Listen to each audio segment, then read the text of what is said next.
hora da entrevista do dia com Denise Campos de Toledo. E vamos falar mais sobre as indicações para o STF e também a Procuradoria-Geral da República. Eu converso com Cléver Vasconcelos, que é professor da Damásio Educacional, especialista em Direito Constitucional. Doutor Cléver, boa noite. Boa noite, Denise. É um prazer estar aqui com você. Bom, eu que agradeço. Vamos falar novamente sobre essas indicações e começando por Flávio Dino, né? Nós já falamos toda a questão política por trás disso, mas teve a participação também de ministros do Supremo, que gostavam do nome dele, que meio que queimaram a indicação possível do Jorge Messias, porque ele foi um ex-assessor de Jacques Wagner, que votou, né, pela restrição às decisões monocráticas do Supremo. Os ministros não gostaram dessa decisão. Antes de falar dessa questão das decisões monocráticas, eu queria saber qual a sua avaliação sobre a indicação de Flávio Dino, que tem um componente político, mas ele tem o exigido notável saber jurídico também, não é? Denise, toda nomeação para o Supremo Tribunal Federal tem esse frenesi de contestação. Por quê? Não existe uma nomeação ao Supremo Tribunal Federal que não tenha uma tonalidade política, porque a indicação é do presidente da República e passa pelo Senado Federal. Então, toda indicação presidencial terá essa contestação, ainda mais no Brasil extremamente polarizado. A oposição vai criticar, vai fazer o possível para influenciar o Senado Federal, mas, enfim, eu não acredito em rejeição pelo Senado, mesmo porque o ministro Flávio Dino é uma pessoa extremamente técnica. Se eu não me engano, foram mais de 14 anos na magistratura federal. Ele foi juiz federal, né? Foi juiz federal, notório saber jurídico ele tem de sobra, foi presidente da Associação de Classe da Magistratura. Ele já teve experiência nos 3 poderes, no judiciário, no executivo e no legislativo. Então, é uma pessoa extremamente capaz para exercer essa função de ministro do Supremo Tribunal Federal. Agora, crítica sempre vai existir, porque toda nomeação presidencial, seja de presidentes progressistas ou mais conservadores, sempre haverá contestação. Isso sempre aconteceu. Agora, desta vez, o cenário político acabou levando o presidente Lula a ouvir mais os ministros do Supremo, para tentar pacificar a relação, pelo menos entre o Executivo e a Justiça, não é? E houve também a participação deles na indicação do Paulo Gonet, que foi inclusive sócio de Gilmar Mendes no Instituto Educacional, na criação. Ele está na Procuradoria desde 87, também tem muita experiência, aliás, não é nem muito alinhado ideologicamente a base do presidente Lula, mas teve a indicação também dos ministros, né? A indicação não, a recomendação. É que, na verdade, a indicação do Procurador-Geral da República é um pouco diferente da indicação do ministro do Supremo Tribunal Federal. Por quê? Porque, obrigatoriamente, o presidente da República, para a PGR, ele precisa indicar alguém da carreira. Ou seja, alguém da carreira pressupõe que essa pessoa não tem atividade político-partidária. No caso do ministro Flávio Dino, ele teve atuação partidária, tanto é que foi candidato, né? Ele foi governador e senador. Então, essa é a questão. O debate que envolve a indicação do Flávio Dino é muito mais contestador. Agora, a indicação do Gonet não é tão contestadora, por quê? Porque ele advém de uma instituição que é o Ministério Público, uma instituição apartidária, uma instituição que proíbe a atividade político-partidária. Por isso, nós teremos 2 sabatinas no Senado de maneira bem distintas.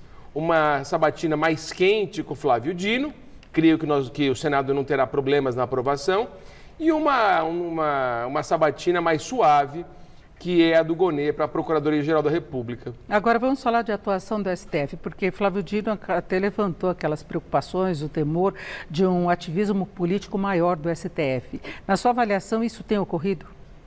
Olha, o Supremo Tribunal Federal, ele lida com um aspecto sociológico. Eu vou explicar para você. Toda interpretação constitucional requer a reflexão sobre o que acontece na vida, no cotidiano. E isso varia com o tempo, é o que nós chamamos de mutação constitucional. E quando a gente interpreta a norma, quando o ministro do Supremo Tribunal interpreta a norma, ele vai interpretar conforme o que a sociedade pensa. E a sociedade é plural, é dividida, ela tem posições distintas, sempre vai ocorrer esse debate. Então, a atividade política, não político-partidária, mas política no sentido de discutir as coisas que envolvem o povo, isso sempre vai acontecer, sempre vai existir posições favoráveis ou contra a uma decisão judicial. Isso é natural, o órgão julgador está acostumado com isso. E a sua avaliação sobre a PEC que restringe as decisões monocráticas de ministros do STF, que provocou uma reação muito contrária de vários ministros, né? Eu sou contra essa PEC. Vamos analisar a questão. Existe uma lei, a Lei 9868/99, a Lei das Ações Diretas. Lá tem 2 artigos, o artigo 10 e o artigo 12. Esses 2 dispositivos dizem o seguinte: todas as decisões cautelares, urgentes, devem ser decididas pelo plenário, pela maioria absoluta do plenário, 6 ministros. Agora, nada impede que o ministro, monocraticamente, no recesso, porque no recesso só fica o ministro no Supremo, no recesso, o ministro conceda ou não uma liminar, subjúdice do plenário. Então, toda liminar monocrática, obrigatoriamente, tem que passar pelo plenário. O plenário é soberano. Até a análise do plenário tem essa discussão. E nada impede que o plenário casse essa decisão monocrática do ministro do Supremo Tribunal Federal. Então, me parece que o incêndio, o calor dos acontecimentos que envolve essa questão é mais político do que jurídico. A própria regra hoje existente e o próprio artigo 97 da Constituição Federal, que trata da cláusula de reserva de plenário, prevê a decisão colegiada. Portanto, me parece que essa emenda está fadada ao insucesso. Eles não querem que um ministro possa ir contra uma decisão, por exemplo, ou do governo, né, do presidente da República, ou uma decisão do Congresso. Agora, as alterações na legislação podem ir além. Tem uma PEC que determinaria um mandato para ministros do Supremo. Hoje, eles podem ficar no cargo até os 75 anos. E, de acordo com essa PEC, eles poderiam ser o prazo restrito a 8 anos. Também se fala em 10, 12, 15 anos. Como é que o senhor vê essa possibilidade, essa restrição? Olha, aí nós estamos tentando combater o efeito e não a causa. Por quê? Se há uma composição de pessoas advindas da política partidária, toda decisão do ministro do Supremo Tribunal Federal vai ser muito contestada.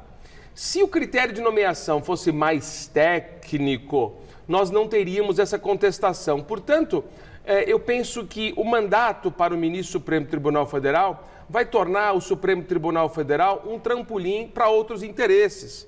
Por exemplo, eu fico no Supremo Tribunal Federal durante um tempo e depois vou para a advocacia, ou seja, o Supremo vai ser um instrumento para eu conseguir outra coisa. Eu não concordo com isso. Eu acho que quando a pessoa assume a magistratura, ela tem que assumir e utilizar o grau de maturidade que tem a pessoa para exercê-la dentro do máximo possível. Então, me parece que a gente está combatendo aí o efeito e não a causa. Combater realmente o que incomoda é que as nomeações do Supremo sejam mais técnicas e valorize as carreiras jurídicas de Estado, magistratura, Ministério Público, Defensoria, com pessoas capacitadas, um pouco mais distantes da política partidária, e aí a gente tem uma legitimidade muito maior do Supremo Tribunal Federal com pessoas técnicas e não advindas da política partidária. Isso não é bom para o Brasil. Para fecharmos, apenas 30 segundos, Paulo Gonet, se quer a escolha, seguiu a lista tríplice, né? Então é uma decisão de governo mesmo. A Constituição não prevê essa hipótese de lista tríplice para Procurador-Geral da República, só para as Procuradorias Gerais de Justiça dos Estados. Mas ainda assim, nós temos a questão de nomeação de alguém exclusivamente, Denise, das carreiras. Já ameniza muito a questão político-partidária, que o Dino vai ter que enfrentar lá no Senado. É isso, eu agradeço muito a participação de Cléber Vasconcelos, que é professor da Damásio Educacional, especialista em Direito Constitucional. Mais uma vez, obrigado, uma boa noite. Obrigado a você. Vocês.